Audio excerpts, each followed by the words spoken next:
maybe indirectly suggest that it could help him out as interns or maybe even beta testers. I think just a suggestion, right? I'm not saying that you have to, but yeah, the ones I guess pretty much everybody here is in LinkedIn.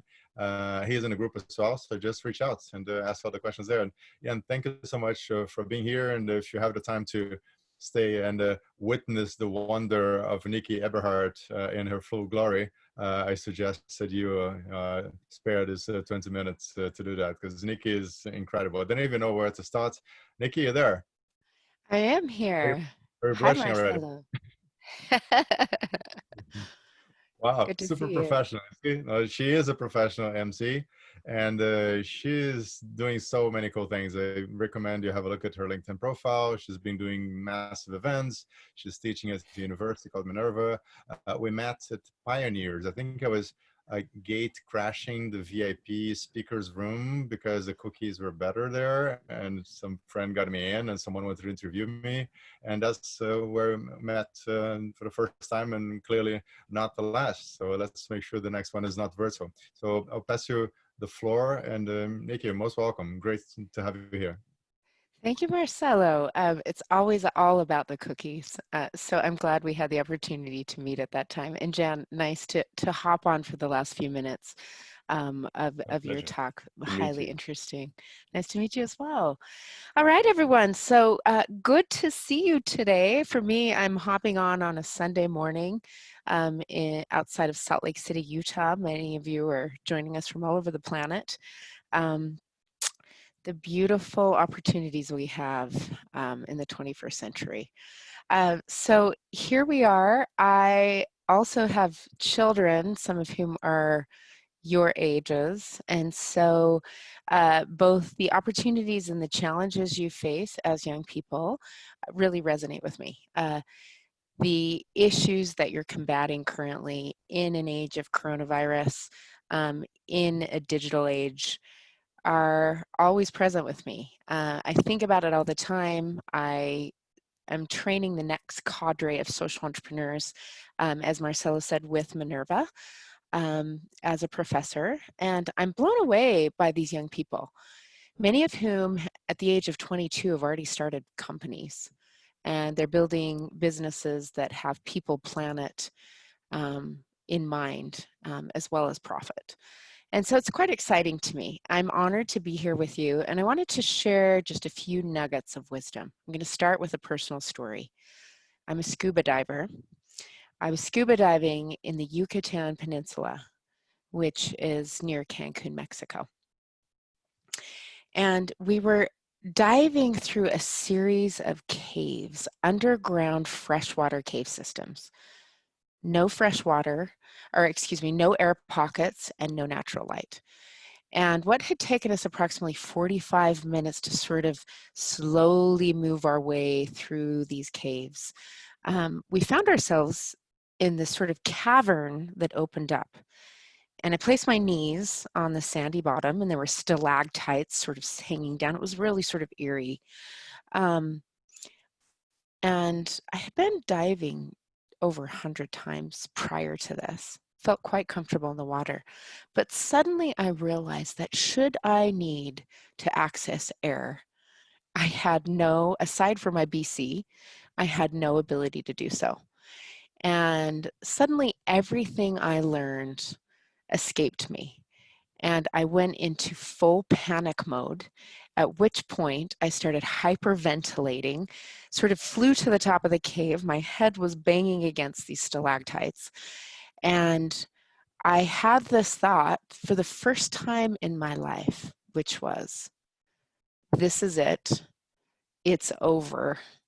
What have I contributed to people and the planet? And then suddenly I passed out in this cave system.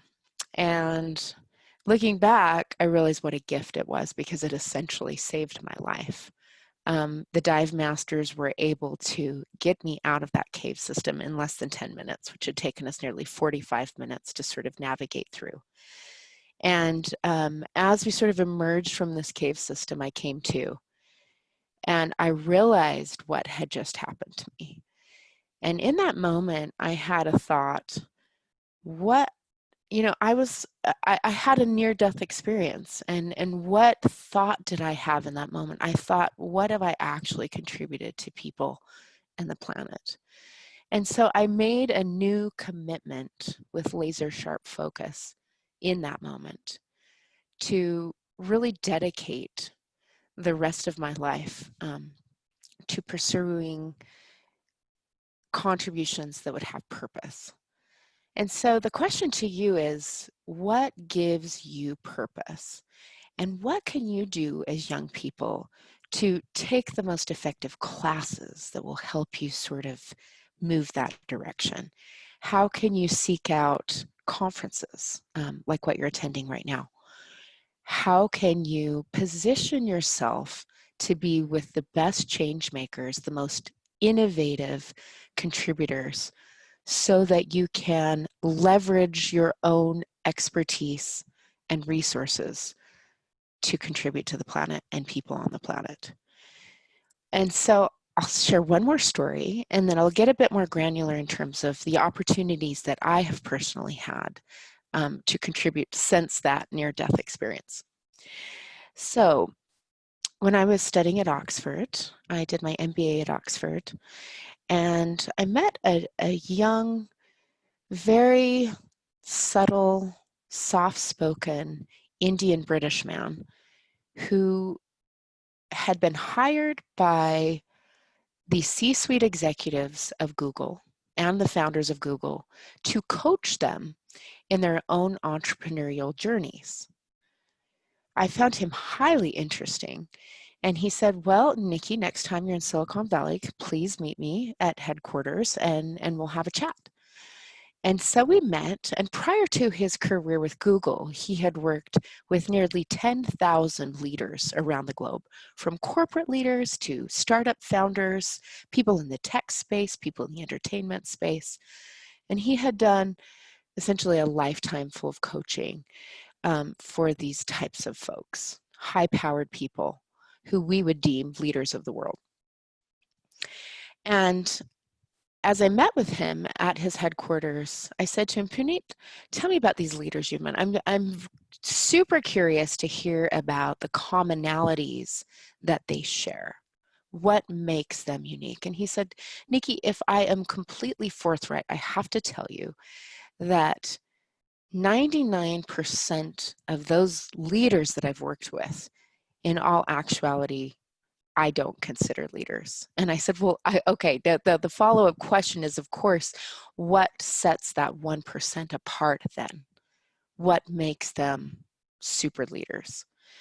And he said, it is always the person who leads with purpose. It's a person who has a laser sharp focus on what's important, and he or she is true to that in every professional endeavor that they pursue. And then, most importantly, they have the vision to communicate and inspire others to pursue similarly. And so that bit of wisdom that Puneet shared with me has always stayed with me. So I want to extend that same sort of question to you that he then posed to me, which is, Nikki, are you being a true leader? So my question to you is, are you being true leaders? And what is it that you can do now to be the best type of leader? Let me tell you a bit about my experience. So I do work with an organization called Global Citizen, and we work to end extreme poverty. Given the current coronavirus pandemic around the world, our message has been even more strikingly urgent in that we claim that every person on this planet should have some sort of equal opportunity to contribute themselves and to live a good, healthful, educated life if he or she chooses.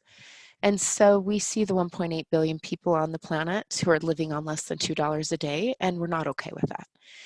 And we argue that that is a violation of human rights. So in the current climate, we're seeing that some vulnerable populations and many people of color have been disproportionately adversely affected by the disease, given the constraints they already live under in their poverty.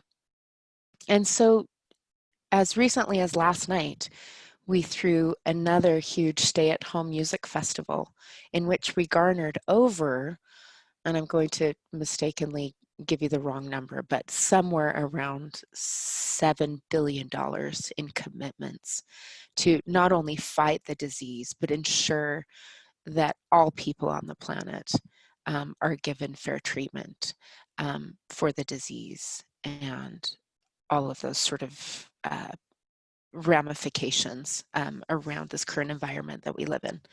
And so I've been able to work with people at Global Citizen who are completely passionate and purpose-driven in what they're trying to do. They don't make a lot of money, and they work really hard. They're super scrappy, and they're very efficient with scarce resources. But I have been completely inspired by them in seeing the vision they have, from bringing artists like Beyonce on stage with an Ed Sheeran and a Selena Gomez and Justin Trudeau, the Prime Minister of Canada, and many other world leaders and corporate leaders like Bill Gates and Richard Branson and even Mark Zuckerberg at one point, to make commitments in their respective spheres to end poverty. And so I see how these colleagues of mine at Global Citizen have done this. As Marcelo so graciously mentioned, I also am a professor with Minerva, and I work with young people from around the world. My students live in 7 global cities over 4 years. And then we deliver our high-tech, vis-a-vis our high-tech platform, a really engaging active learning curriculum, which we argue gives them a better education than even the Ivy Leagues. And we positioned ourselves as direct competitors to the Ivy League institutions like the Harvards and the Stanfords and even the Oxfords of the world. And it appears that this education is really working for these young kids. And so it's been cool for me to teach classes from startup finance to digital marketing to social entrepreneurship and see what they're doing with these toolkits that we're essentially equipping them with, and then to see them run with that. So for example, I have a student who's starting a drone business in sub-Saharan Africa to deliver life-saving drugs to people in rural populations. I have another student from Pakistan who is trying to revolutionize mobile banking and enable access to the poorest of the poor in rural Pakistan. I have students who have been involved in some really powerful collaborations with corporations, nonprofit organizations, and government entities to really move the needle on climate change initiatives in their own respective countries and around the world. I have other students who have been thought leaders in the space. And I didn't know you could really be a thought leader when you were 20 years old, but here they are, leading the charge, publishing, vlogging, doing all sorts of impactful stuff, even publishing books that represent what they deem as the most important issues of their generation. And so when I look at these students, when I look at my colleagues at Global Citizen, when I reflect on Puneet's words about what it means to be a true leader, I'm cognizant of the important role that each of us has in this world. And things are not going to be easy for us over the next couple of years. In fact, we could argue that they may be more difficult both economically, socially, in every other facet than they've been for a very long time. And so I want to challenge you to really take some time, give yourself pause, get some headspace where you have the chance to really think about what resonates with you. What is your purpose? How can you be true to that?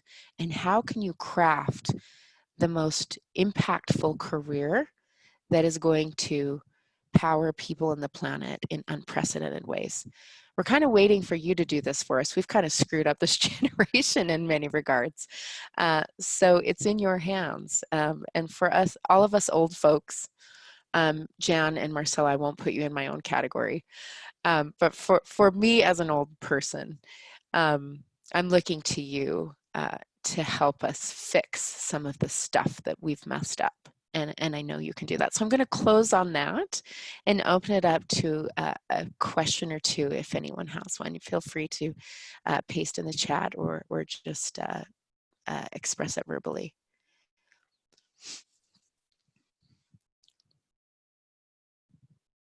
Guys, the golden opportunity. Don't let it pass. Yeah, you have a school, and you teach entrepreneurship. Okay. I do. And I didn't understand. We said about the president of Canada, Mark Zuckerberg and Bill Gates. What they have to do with your school? I did not get it. Yeah, not a problem. So this is Giordano, correct? Yes, thank you so much. Yes, I appreciate the clarification. So I work with two different organizations. I work for Minerva as a business professor, and that is where I've had the opportunity to interface with all of those amazing students who are building the businesses of the future. In a separate sort of life or a different hat that I wear, I do a lot of pro bono or nonprofit work with an organization called Global Citizen. And we are an advocacy organization and also a fundraising mechanism to end extreme poverty. So in that capacity, I do a lot of work with talent management, working with all of those influencers, many of whom I mentioned, to really move the needle around those issues related to poverty. Is that clear? Perfectly. Thank you. Awesome. So, Nikki, I know you're on a tight schedule here, so if you don't have time for questions, maybe I can collect those and send them to you so you can reply later on. And we'll definitely invite you to join the LinkedIn Wisdom Accelerator group. And sounds like your next customers are there waiting for you. So thank you so much for joining us. This is amazing. So we'll be in touch shortly. And aloha, no? I hope